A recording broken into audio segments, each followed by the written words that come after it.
America is back and doing really well, but we still have a major challenge that must be urgently addressed because no country can be great without fair and honest elections. You have to trust your country, because if there can be no trust, there can be no greatness. And that's very simple. No trust, no greatness. For many years, I've called for bold, swift, and decisive action to protect the integrity of America's elections. Every American deserves to know that when they cast their vote, that vote will be counted accurately in a system, and that is to make that system secure, one where cheating and interference are not just difficult, but virtually impossible. Unfortunately, the system we have today falls catastrophically short of that standard. Tonight, I'm announcing the immediate declassification and release of critical intelligence revealing shocking vulnerabilities in our election infrastructure. This evidence shows that the election system we have dangerously exposes, and really exposes like levels never thought possible, to hacking, exploitation, and foreign interference.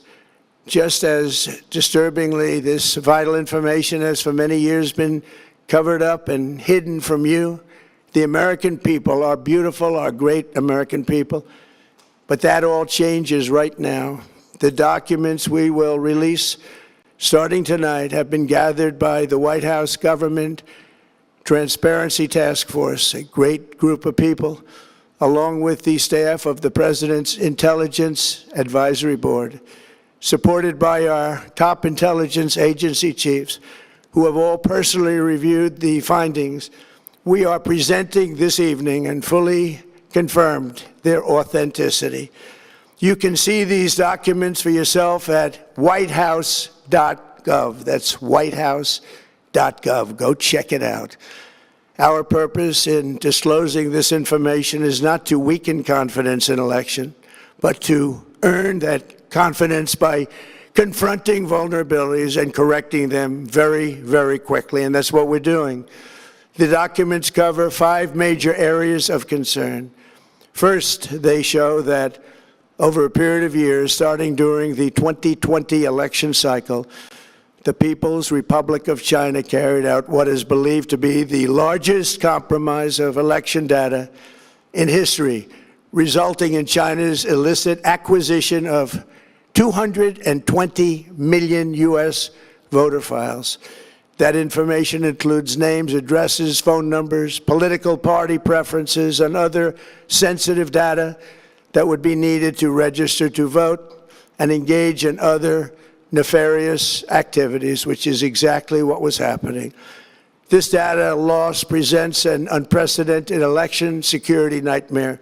The intelligence even shows that China assigned a data exploitation unit specifically to this new project. Compounding the travesty, the second set of documents we are releasing reveals that members of the deep state, very, very famous group of people, in many cases, in our intelligence agency work to actively suppress and downplay information about the extent of China's sinister election meddling, covering it up from both the president and the American people like nobody thought was possible. U.S. spy agencies began learning about the compromise of voter registration files in 2020 when they discovered that tens of millions of voter data, think of that, tens of millions of voters' data in 18 states have been bought, stolen, or hacked by China. Yet those responsible for sounding the alarm instead kept the information secret and hidden. They did not disclose to me as president or to anyone else, and to the best of our knowledge, they did not inform Congress. In fact, all they kept saying is, this is the most secure election in the history of our country, a standard, very pat line that was divvied out to say. The cover-up of this colossal security breach is even more disturbing in light of the additional information showing that China engaged in other election-related activities to undermine my first administration and our 2020 campaign. They did not want, and they just didn't want it. They fought like hell not to have it, Donald Trump, to win, and for good reason. As the documents we are releasing show, CIA reporting explicitly stated, and I quote, in mid-2018, the Chinese Communist Party's policy was to leverage all domestic and foreign elements that were opposed to the U.S. president in an effort to reduce the U.S. president's votes and make him resign or prevent his re-election. Isn't that nice? Also, in mid-2018, China was working to influence the results of the U.S. midterm elections and later the results of the 2020 presidential election itself. Separately, in mid-2019, the Chinese government's strategy against the United States was focused on undermining domestic confidence in the U.S. president. They wanted to just make you sound like your president wasn't so hot, when actually your president has done a great job, and they did everything possible to do exactly that. Going on, this document says, and this is by the CIA, the strategy included efforts to use Chinese contacts with big U.S. companies to influence U.S. business leaders to turn against the President of the United States of America. The Chinese government sought to identify U.S. journalists who had reported negatively on the U.S. president and pay them large sums of money to write more negative articles about him, as many as they could, and they didn't care what they said.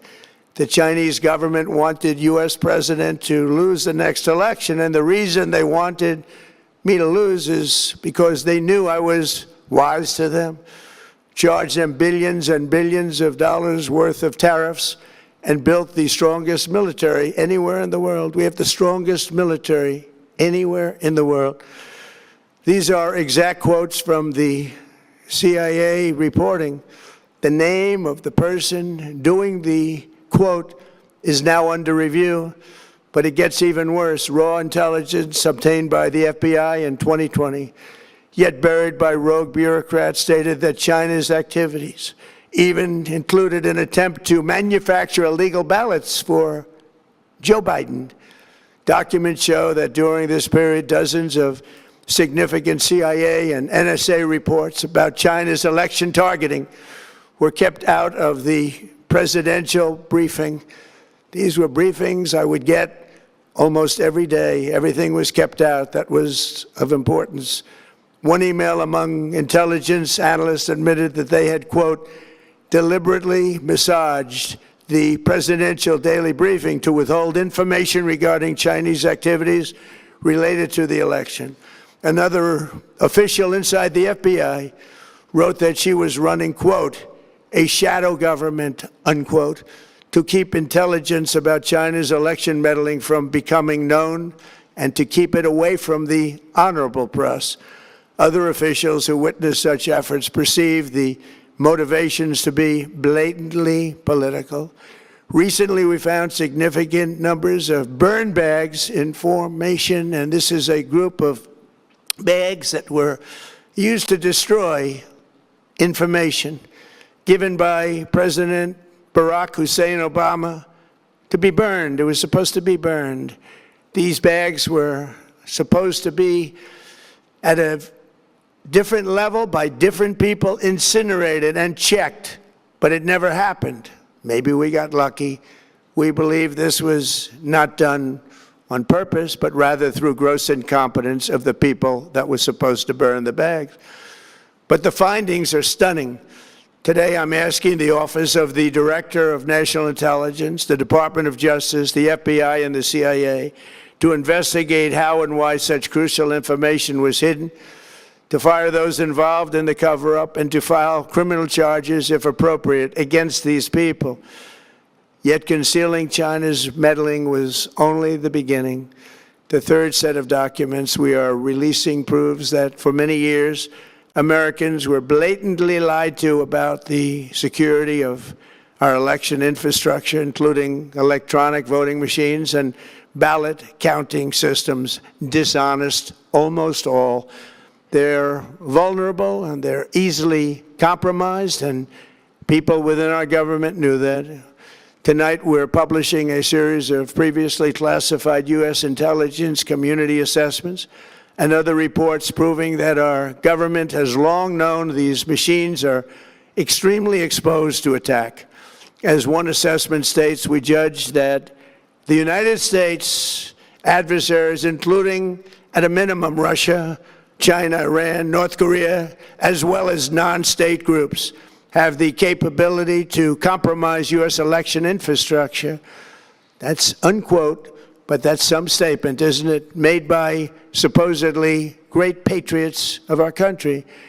The document goes on to further state that, quote, we assess that centralized election-related data repositories, such as voter registration databases, poll books, and other official election websites, are most vulnerable to exploitation, and adversaries could use this access to these systems to disrupt election processes within the United States of America.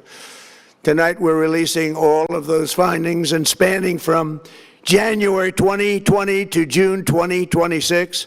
This is a cyber threat aimed at the very heart of our democracy.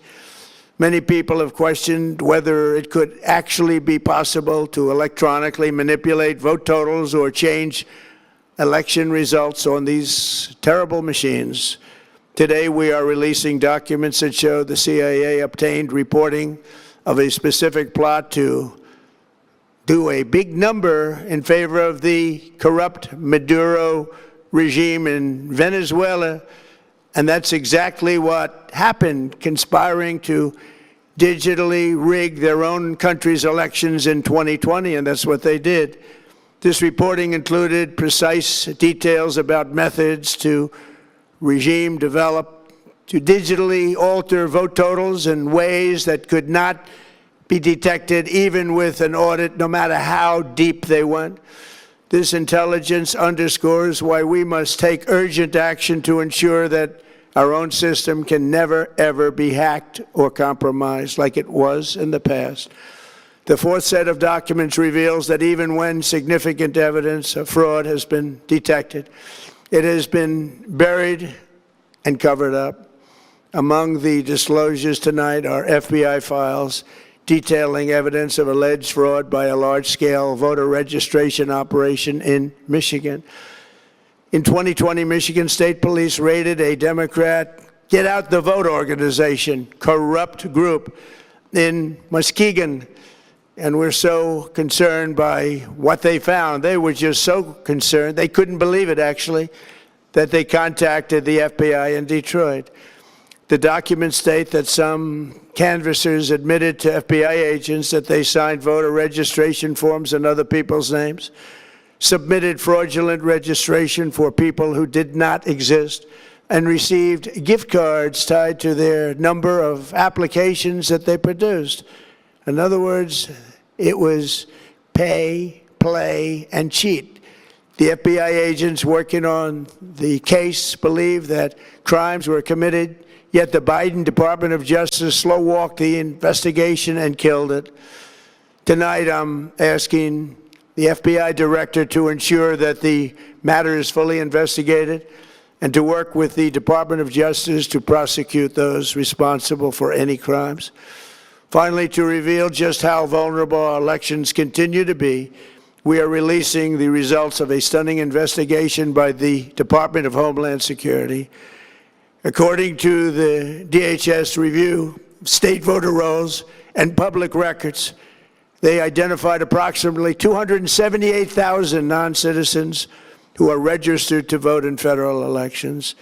Since Democrat states refuse to share their voter files, the real number is actually much higher than that.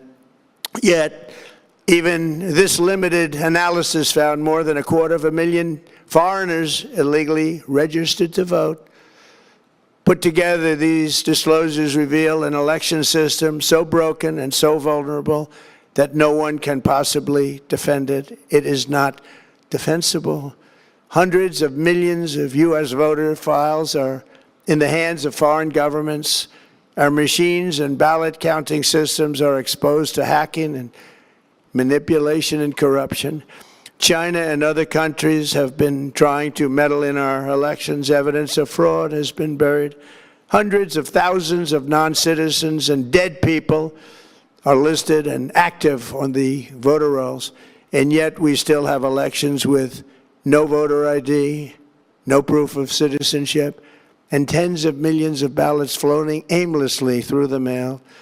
As one example of the insanity, California's recent election for mayor of LA and governor was held on June 2nd, a long time ago, but it was just completed a few days ago on July 10th. Think of that, much more than 1 month. Took a month to count the votes. I wonder what they were doing.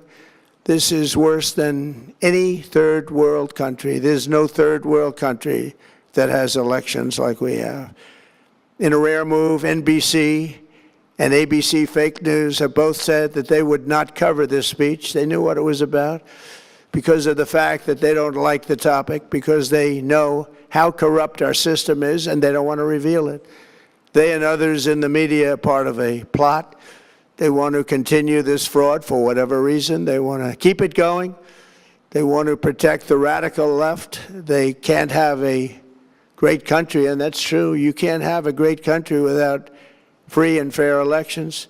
Fraud like this should mean a revocation of their licenses. They use our public multi-billion-dollar in value airways for absolutely no money. They pay nothing. All we want is honesty in our elections and honesty in reporting. They pay nothing for multi-billion-dollar assets. Great damage has been done to our country. Our elections were left vulnerable to being rigged and stolen, and the trust of the American people was lost. This cannot be allowed to continue. Every American, whether you're a Republican, Democrat, Independent, or otherwise, should be able to agree that we deserve the most secure, honest, and fair election system anywhere in the world. Secure elections should be a partisan, really, we should be together, Democrats, Republicans, Independents, everybody, and it should not be a partisan issue. It should cause to unite us, not to divide us. This should be a cause. We should be united, not divided. In light of the brand new and irrefutable information I have revealed tonight, my administration is in the process of notifying the states whose election data was compromised by the People's Republic of China and many others. We will be working closely to mitigate any harm, and we're taking swift action to ensure that sensitive voter data is better protected so we can never be bought, we can never be hacked, and we can never watch a stolen election again. Tomorrow, the Secretary of Homeland Security will hold a briefing to outline his department's recent work confirming cyber vulnerabilities in our electronic voting systems. They are bad. We're in the process of informing governors, senators, and members of Congress of potential issues in their states. If you look at voting today, it's in such bad shape in so many states, and we are committing to fix it. And we're also committing to be working with those states and local jurisdictions to help them fix and patch known technical vulnerabilities before the midterm elections. We have very important elections coming up. We want those elections to be honest. I've also ordered DHS to notify every state about non-citizens on their voter rolls and direct them to remove all ineligible voters from the lists immediately. But most importantly, addressing this crisis of election security demands that Congress must pass the Save America Act. How easy is that to do unless you want to cheat? The only reason you wouldn't do it is you want to cheat because your policies are so bad and your candidates are so pathetic that you can't get away or can't get elected any other way. This landmark bill requires that all voters must show photo voter ID. How simple is that? Could I have your photo, please? Photo voter ID. All voters must provide proof of citizenship. Are you a citizen of our country, please? And hopefully there will be no corrupt mail-in ballots, which if you watched California and so many other places, mail-in ballots are inherently corrupt. So you would have no mail-in ballots except for illness, disability, military deployment, or travel if you're going away on business or vacation. These reforms are urgently needed to stop the vulnerabilities that I've mentioned. To all Americans, I ask you to pick up your phone tomorrow, call your representatives in the House and Senate, and demand that they pass the Save America Act without delay.